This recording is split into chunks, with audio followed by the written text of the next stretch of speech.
श्रीगुरुभ्यो लक्ष्मीपदे पदाम्भोजयुगं नत्वा गुरोरपि प्रमाणचन्द्रिकां कुर्मो बालानां पदसिद्धये.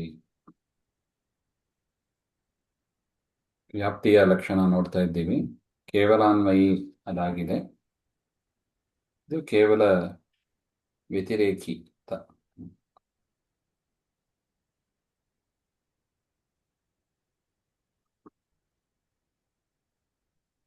ಪಕ್ಷವ್ಯಾಪಕಂ ಅವಿದ್ಯಮಾನ ಸಪಕ್ಷಂ ಸರ್ವಸ್ಮಾದ್ ವಿಪಕ್ಷಾದ್ ವ್ಯಾವೃತಂ ಕೇವಲ ವ್ಯತಿರೇಕಿ ಹಾಗೆಂತ.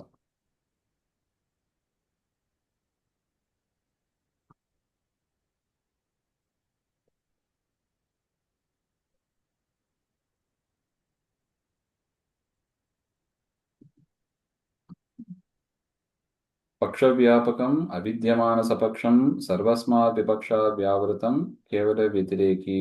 ಅತ್ರ ಪಕ್ಷವ್ಯಾಪಕಂ ಅವಿದ್ಯಮಾನ ಸಪಕ್ಷಂ ಸರ್ವಸ್ಮಾತ್ ವಿಪಕ್ಷಾದ್ ವ್ಯಾವೃತಂ ಇತಿ ಲಕ್ಷಣೋಕ್ತಿಃ. ಕೇವಲ ವ್ಯತಿರೇಕಿ ಇತಿ ಲಕ್ಷ್ಯ ನಿರ್ದೇಶಃ. ಈ ವಾಕ್ಯದಲ್ಲಿ ಲಕ್ಷ್ಯ ಲಕ್ಷಣ ಅದನ್ನು ಹೇಳ್ತಾ ಇದ್ದಾರೆ. ಕೇವಲ ವ್ಯತಿರೇಕಿ ಎಂಬುದು ಲಕ್ಷ್ಯ, ಉಳಿದದ್ದು ಲಕ್ಷಣ ಹಾಗೆ ಅಂತ. ಅತ್ರ ದಲಕೃತ್ಯಂ ಚ ಇತ್ತಂ ವಿಪಕ್ಷಾತ್ ವ್ಯಾವೃತಂ ಕೇವಲ ವ್ಯತಿರೇಕಿ ಇತ್ಯುಕ್ತೆ.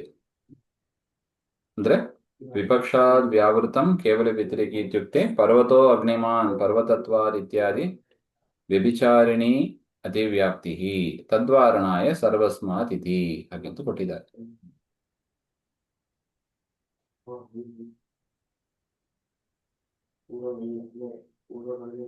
ಅಂದ್ರೆ ಪಕ್ಷದಲ್ಲಿ ವ್ಯಾಪಕವಾಗಿ ಇರಬೇಕು, ಪಕ್ಷದಲ್ಲಿ ಎಲ್ಲ ಕಡೆ ಇರಬೇಕು. ಅವಿದ್ಯಮಾನ ಸಪಕ್ಷ ಇರಬಾರದು. ಮತ್ತು ಸರ್ವಸ್ಮಾದ್ ವಿಪಕ್ಷಾದ್ ವ್ಯಾವೃತಂ ಎಲ್ಲಾ ವಿಪಕ್ಷಗಿಂತಲೂ ಕೂಡ ಭಿನ್ನವಾಗಿರಬೇಕು ಹಾಗೆ ಅಂತ ದಳಗಳು. ಮೂರು ದಳಗಳು ಇದೆ ಇದಕ್ಕೆ. ಇಲ್ಲಿ ಮೊದಲು ವಿಪಕ್ಷಾದ್ ವ್ಯಾವೃತಂ ಹಾಗೆ ಅಂತ ತೆಗೆದುಕೊಂಡಿದ್ದಾರೆ. ವಿಪಕ್ಷ ಅಂದ್ರೆ ನಾವೇನ್ ನೋಡಿದೀವಿ? ಸಾಧ್ಯ ತತ್ ಸಮಾನ ಧರ್ಮ ರಹಿತ, ಸಾಧ್ಯದ ಸಮಾನ ಧರ್ಮ ಇಲ್ಲದೆ ಇರುವಿಕೆ. ಸಾಧ್ಯ ತತ್ ಸಮಾನ ಧರ್ಮ ರಹಿತ ಧರ್ಮಿ ವಿಪಕ್ಷ ಹಾಗೆ ಅಂತ ನೋಡಿದೀವಿ. ಉದಾಹರಣೆಗೆ ಧೂಮಾನುಮಾನದಲ್ಲಿ ಹೃದ ಅಂದ್ರೆ ಕೊಳ, ಅದು ವಿಪಕ್ಷ. ಅಲ್ಲಿ ಅಗ್ನಿ ಇರ್ಲಿಕ್ಕೆ ಸಾಧ್ಯನೇ ಇಲ್ಲ. ಸಾಧ್ಯ ಸಮಾನ ಧರ್ಮ ರಹಿತ ಧರ್ಮಿ ಅದು ಯಾವುದು? ಸರೋವರ, ಕೊಳ, ಅದು ವಿಪಕ್ಷ ಅಂತ. ಅದನ್ನಿಟ್ಕೊಂಡು ವಿಪಕ್ಷಾದ್ ವ್ಯಾವೃತ್ತಂ ಅಂದ್ರೆ ವಿಪಕ್ಷಕ್ಕಿಂತ ಭಿನ್ನವಾಗಿರತಕ್ಕದ್ದು ಅಂತ ಅರ್ಥ. ವಿಪಕ್ಷಾದ್ ವ್ಯಾವೃತ್ತಂ ಅಂದ್ರೆ ಏನರ್ಥ?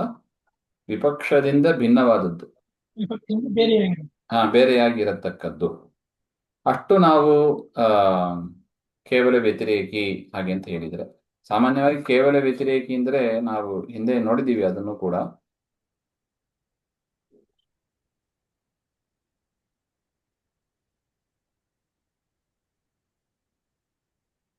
ಕೇವಲಾನ್ವಯಿ ಕೇವಲ ವ್ಯತಿರೇಕಿ ಅನ್ವಯ ವ್ಯತಿರೇಕಿ ಭೇದ ಅಂತ ನೋಡಿದಾಗ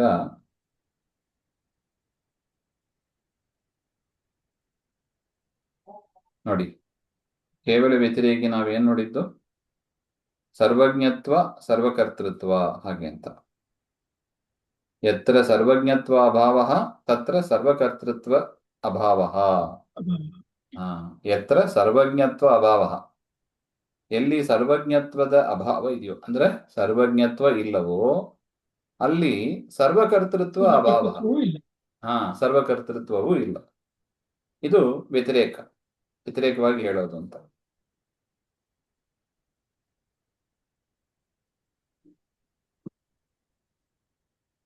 ಈ ರೀತಿಯಾಗಿ ವ್ಯತಿರೇಕ ಅಂದ್ರೆ ನೆಗೆಟಿವ್ ಮೀನಿಂಗ್ ಅಲ್ಲಿ ಅಂತ ಅರ್ಥ, ಅಭಾವ ಇಟ್ಟುಕೊಂಡು ಹೇಳೋದು. ಅತ್ರ ವ್ಯತಿರೇಕ ರೂಪೇಣ ವ್ಯಾಪ್ತಿ ಅಸ್ತಿ, ಅನ್ವಯ ರೂಪೇಣ ವ್ಯಾಪ್ತಿ ನಾಸ್ತಿ, ತಸ್ಮಾತ್ ಕೇವಲ ವ್ಯತಿರೇಕಿ ಅಂತ ನಾವು ಹಿಂದೆ ನೋಡಿದ್ದೀವಿ. ಅದರ ಒಂದು ಸಾಮಾನ್ಯ ಪರಿಚಯ. ಸೊ ಈ ರೀತಿಯಾಗಿ ಇಲ್ಲಿ ಪ್ರಕೃತ ಪಕ್ಷವ್ಯಾಪಕಂ ಅವಿದ್ಯಮಾನ ಸಪಕ್ಷಂ ಸರ್ವಸ್ಮಾತ್ ವಿಪಕ್ಷಾದ್ ವ್ಯಾವೃತಂ ಹಾಗೆ ಅಂತ ತೆಗೆದುಕೊಂಡು ಅಲ್ಲಿ ಮೊದಲನೆಯದು ವಿಪಕ್ಷಾದ್ ವ್ಯಾವೃತಂ ಅಂತ ಅಷ್ಟೇ ಹೇಳಿದರೆ ಆಮ್,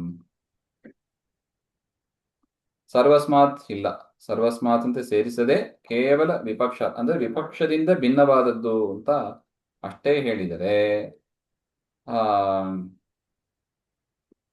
ಪರ್ವತಃ ವನ್ಯಮಾನ್ ಪರ್ವತತ್ವಾತ್ ಇತ್ಯಾದಿ ವ್ಯಭಿಚಾರಿತ ಅನುಮಾನೇ ಅತಿವ್ಯಾಪ್ತಿ. ನೋಡಿ, ಒಂದು ಅನುಮಾನ ಹೇಗಿದೆ? ಪರ್ವತಃ ವನ್ಯಮಾನ್ ಅಂದ್ರೆ ಪರ್ವತ ವನ್ಯ ಉಳ್ಳದ್ದಾಗಿದೆ. ಯಾಕೆ? ಪರ್ವತತ್ವಾತ್, ಅದು ಪರ್ವತ ಆಗಿರೋದ್ರಿಂದ. ಹಿಂಗೆ ಹೇಳಿಕ್ ಬರ್ತದಾ? ಇದು ವ್ಯಭಿಚಾರ. ಇದು ಅಂದ್ರೆ ವ್ಯಭಿಚಾರಂ ನಾಮ ಸಾಧ್ಯ ಅಭಾವವತಿ ಹೇತು ತಿಷ್ಠತಿ. ಸಾಧ್ಯ ಇಲ್ಲದೆ ಇದ್ರೂ ಕೂಡ ಹೇತು ಇರೋದನ್ನ ವ್ಯಭಿಚಾರ ಅಂತ ಕರೀತಾರೆ. ಹೇತು ಇದ್ದು ಸಾಧ್ಯ ಇಲ್ಲದೆ ಇದ್ರೆ ಅದನ್ನ ವ್ಯಭಿಚಾರ ಅಂತ ಕರೀತಾರೆ. ನೋಡಿ, ಪರ್ವತತ್ವ ಎನ್ನುವುದು ಹೇತು ಪರ್ವತತ್ವ ಅಂತ ನೋಡಿದ್ದೀವಿ.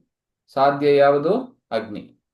ಹೇತು ಇದೆ, ಅನೇಕ ಪರ್ವತಗಳಲ್ಲಿ ಪರ್ವತತ್ವ ಇದೆ, ಆದರೆ ಏನಿಲ್ಲ, ವನ್ಯಮಾನ್ ಆಗಿರೋದಿಲ್ಲ, ವನ್ಯ ಇರೋದಿಲ್ಲ.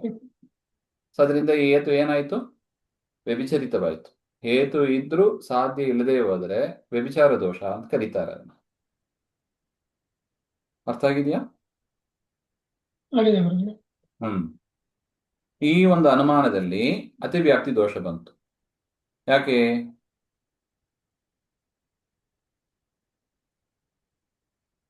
ತತ್ ಅಧಿವ್ಯಾಪ್ತಿ ನಿವಾರಣಾಯ ಸರ್ವಸ್ಮಾತ್ ಇತಿ ಪದಂ ಲಕ್ಷಣಗಡಿತತ್ವೇನ ನಿವೇಶನೀಯಂ ತಥಾಚ ಸರ್ವಸ್ಮಾತ್ ಈ ಅತಿವ್ಯಾಪ್ತಿ ದೋಷವನ್ನ ಪರಿಹಾರ ಮಾಡುವುದಕ್ಕಾಗಿ ಸರ್ವಸ್ಮಾತ್ ವಿಪಕ್ಷಾತ್ ಅಂತ ಸೇರಿಸಿದ್ದಾರೆ.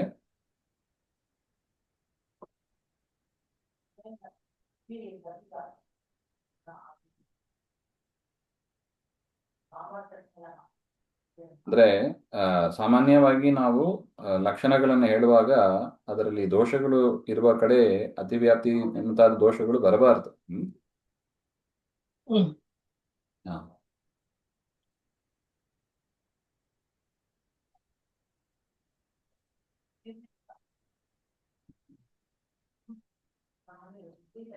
ಅಪಿ ನೋಡಿ, ಅದನ್ನೇ ಹೇಳ್ತಾ ಇದ್ದಾರೆ. ತತ್ಕಥಂ ಸರ್ವಸ್ಮಾತ್ ವಿಪಕ್ಷಾತ್, ಎಲ್ಲಾ ವಿಪಕ್ಷದಿಂದಲೂ ಕೂಡ ಭಿನ್ನವಾಗಿರೋದು ಅಂತ ಹೇಳಿದರೆ ಅದೇಂಗೆ ಪರಿಹಾರ ಆಗ್ತದೆ ಹಾಗೆ ಅಂತ ನೋಡಿದ್ರೆ, ತತ್ಕಥಂ ಅತಿವ್ಯಾಪ್ತಿ ನಿವಾರಿತಂ ಶಕ್ಯತೆ ಇತಿ ಚೇತ್ ಪರ್ವತತ್ವಸ್ಯ ನಿರಗ್ನಿಕ ಮಹಾಹರದಾದೇ ವ್ಯಾವೃತತ್ವೇ ಅಪಿ ನಿರಗ್ನಿಕ ಪರ್ವತಾತ್ ಅವ್ಯಾವೃತತ್ವೇನ ಸರ್ವವಿಪಕ್ಷ ವ್ಯಾವೃತತ್ವ ಅಭಾವಾತ್ ನ ಅತಿವ್ಯಾಪ್ತಿ ಹಾಗೆ ಅಂತ.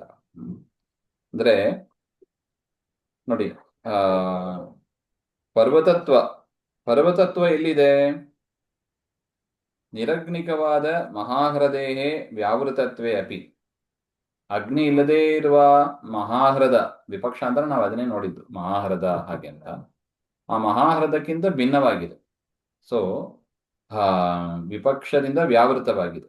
ಮಹಾಹೃದದಿಂದಲೂ ಕೂಡ ನಿರಗ್ನಿಕವಾದ ಆ ಸರೋವರದಿಂದಲೂ ಕೂಡ ಭಿನ್ನವಾಗಿದೆ. ಯಾವುದು? ಪರ್ವತ.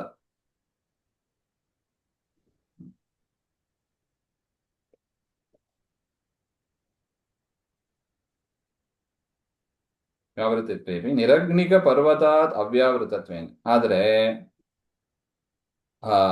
ಅಗ್ನಿ ಇಲ್ಲದ ಪರ್ವತ ಅಲ್ಲಿಂದ ಅದು ವ್ಯಾವೃತ ಆಗಲಿಲ್ಲ, ಅಂದ್ರೆ ಭಿನ್ನವಾಗಲಿಲ್ಲ.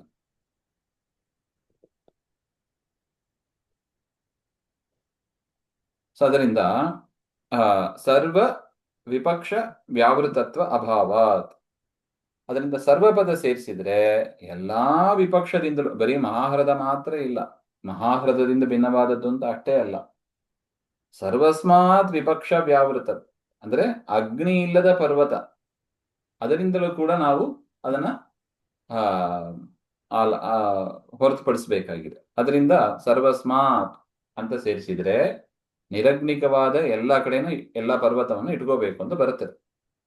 ಅದರಿಂದ ಯಾವ ಪರ್ವತದಲ್ಲಿ ವ್ಯಭಿಚಾರ ಪರಿಹಾರ ಆಯ್ತು ನೋಡಿ.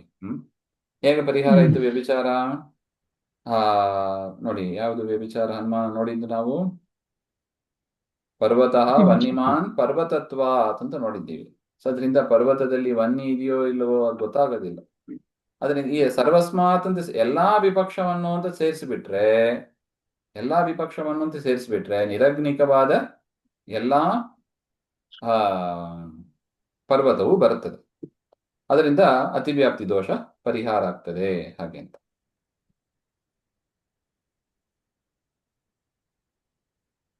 ನಿರಗ್ನಿಕ ಪರ್ವತಾದ್ ಅವ್ಯಾವೃತತ್ವೇನ ಸರ್ವವಿಪಕ್ಷಃ ವ್ಯಾವೃತತ್ವ ಅಭಾವಾತ್ ನ ಅತಿವ್ಯಾಪ್ತಿ ತಾವದೇವ ಭುಕ್ತೆ ಅನ್ವಯ ವ್ಯತಿರೇಕಿನಿ ಅತಿವ್ಯಾಪ್ತಿ. ನೋಡಿ ಅದನ್ನ ಹೇಳಿದ್ದಾರೆ ಅಲ್ಲಿ ವಾಕ್ಯ. ತದ್ವಾರಣಾಯ ಸರ್ವಸ್ಮಾತ್ ಪರ್ವತತ್ವಸ್ಯ ನಿರಗ್ನಿಕ ಮಹಾಹೃದಾದೇಹೇ ವ್ಯಾವೃತತ್ವೇಪಿ ನಿರಗ್ನಿಕ ಪರ್ವತಾದ್ ಅವ್ಯಾವೃತತ್ವೇನ ಸರ್ವ ವಿಪಕ್ಷ ವ್ಯಾವೃತತ್ವ ಅಭಾವಾತ್ ನ ಅತಿವ್ಯಾಪ್ತಿ ಹಾಗೆ ಅಂತ.